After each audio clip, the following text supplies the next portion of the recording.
अस्सलामुअलैकुम, welcome back to फार्मानाइट। जैसे मैंने आपसे कहा था कि हम पीएच पार्टीशन थ्योरी की हैंड रिटन फॉर्म में जो है डेरिवेशन करेंगे।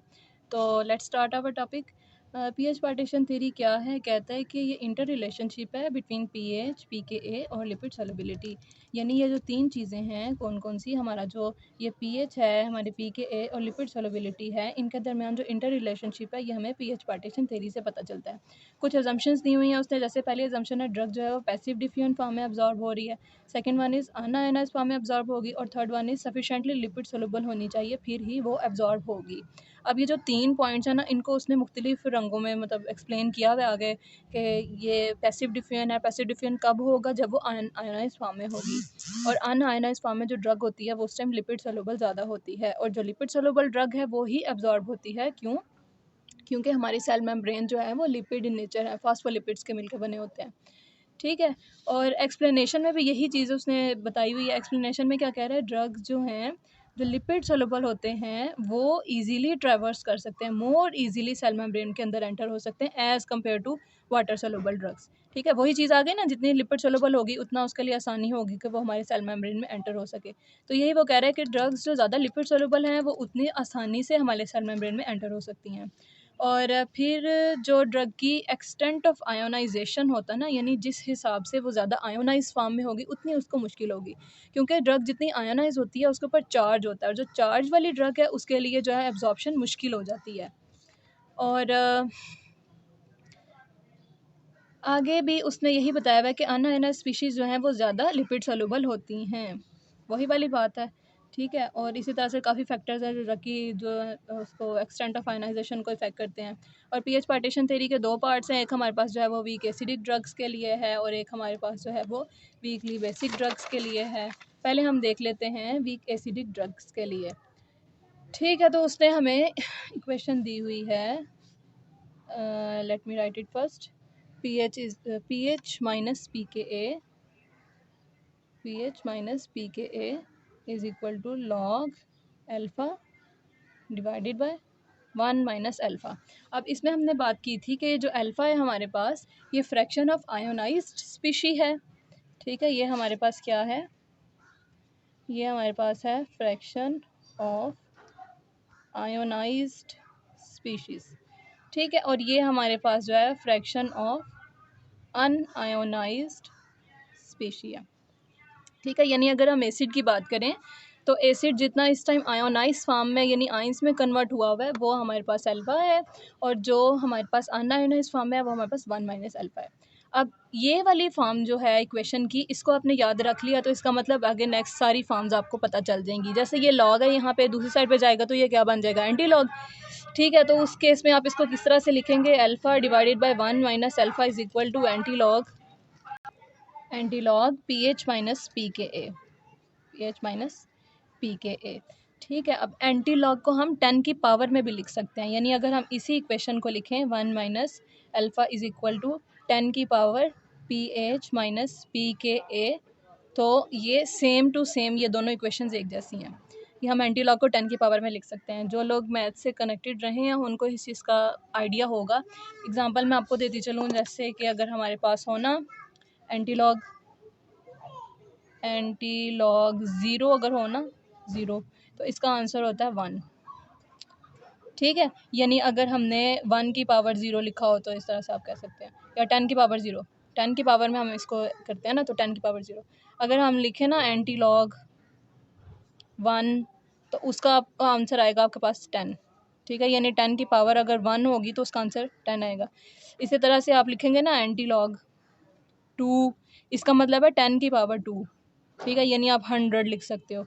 तो ये एंटी लॉग जो है उसको आप 10 की पावर में भी लिख सकते हैं।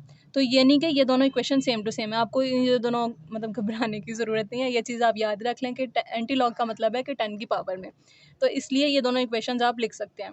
यहाँ तक चीज़ समझ आ गई? आगे उसने कुछ हमें कंडीशंस दी हुई थी। जैसे कहता है कि अगर हमारे पास हो pH is equal to pKa, और नेक्स्ट कंडीशन थी जब पीएच हमारे पास 1 यूनिट ग्रेटर हो देन पीकेए, और इसी तरह कहता है जब पीएच हमारे पास 2 यूनिट्स ग्रेटर हो देन पीकेए, और पीएच हमारे पास 1 यूनिट 1 यूनिट जो है वो स्मॉल हो या बिलो हो देन pKa, और pH हमारे पास 2 यूनिट्स बिलो हो देन pKa। अब आपने ये चीज़ें याद रख ली तो आपको आगे इनके आंसर्स याद करने की ज़रूरत नहीं पड़ेगी। क्यों? क्योंकि अब आपको सॉल्व करना आता है। अब pH is equal to pKa का मतलब है कि जो वैल्यू आप pH की रखोगे वही pKa की वैल्यू होगी, ठीक है, यानी इक्वल है। आप कह लो अगर pH 1 है तो pKa भी 1 हो। pH की वैल्यू कहता है 1 यूनिट ग्रेटर है देन pKa, यानी अगर आपने pH 2 रखनी है तो pKa फिर 1 होगा, ठीक है, 1 यूनिट ग्रेटर है देन pKa। यहाँ 2 यूनिट्स ग्रेटर है, यानी अगर आप pH 3 रखते हो तो फिर आपको जो pKa है वो 1 रखना पड़ेगा।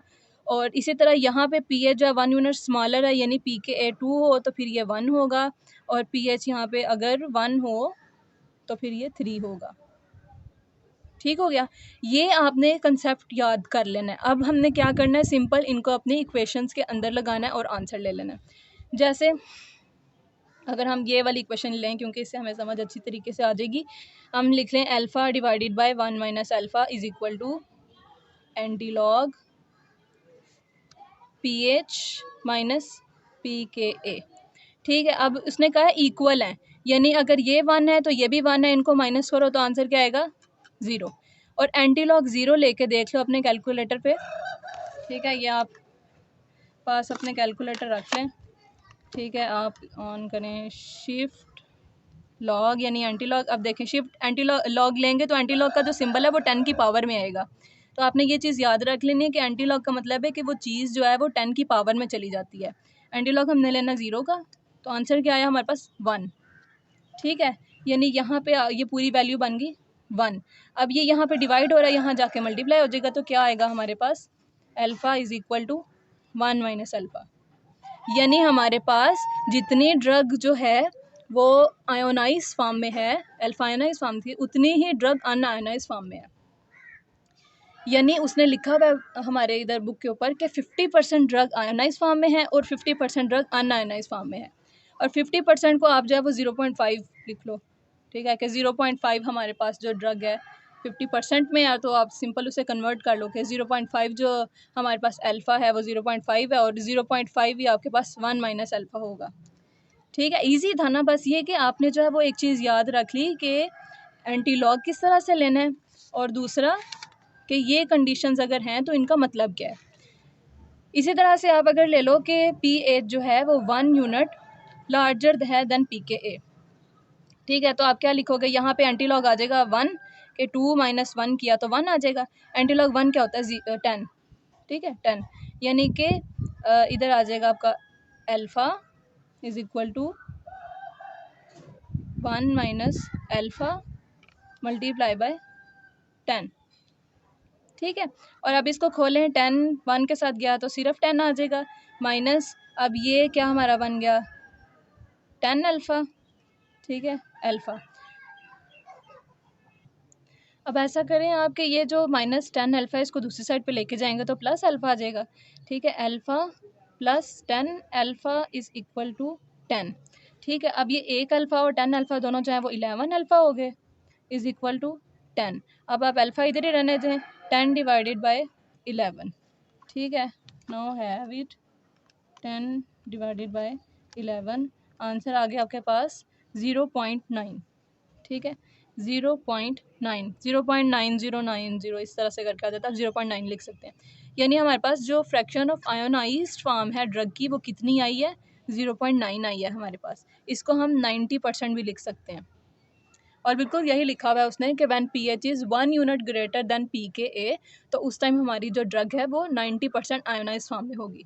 कि आपको जो है वो इतनी मुश्किल भी नहीं हुई उसे याद रखने की, बस आपने ये याद रख लिया कि हमारे पास कुछ कंडीशंस हैं जिस तरह से कि pH जो है वो इक्वल है pKa के, और ये जो है वो 1 यूनिट ग्रेटर है। इसी तरह से आप इन्हें भी करके देखें, आपसे ये भी हो जाएंगे, ठीक है। इसी तरह से जब 2 यूनिट्स होंगे तो यहाँ 100 आ जाएगा, फिर 100 अल्फ़ा बन जाएगा, फिर उसको इस तरह से डिवाइड करेंगे तो वो आंसर आपके पास 0.99 या फिर 99% तक आ जाएगा। इसी तरह से जो आपके वीक बेसिक ड्रग्स के लिए इक्वेशन है उसमें आप लिखें, ये दूसरी साइड पे जाएगा, एंटी लॉग बन जाएगा। इसी तरह से आप जो है वो उसको 10 की पावर में लिखें, उसमें बस क्या होगा, पी के ए माइनस पी एच हो जाएगा। और ये वाली कंडीशंस उसमें भी दी हुई हैं कि जब पी एच जो है वो पी के ए के इक्वल हो, जब पी एच 1 यूनिट बिलो हो, 2 यूनिट्स बिलो हो, 1 यूनिट अबव हो, 2 यूनिट्स अबव।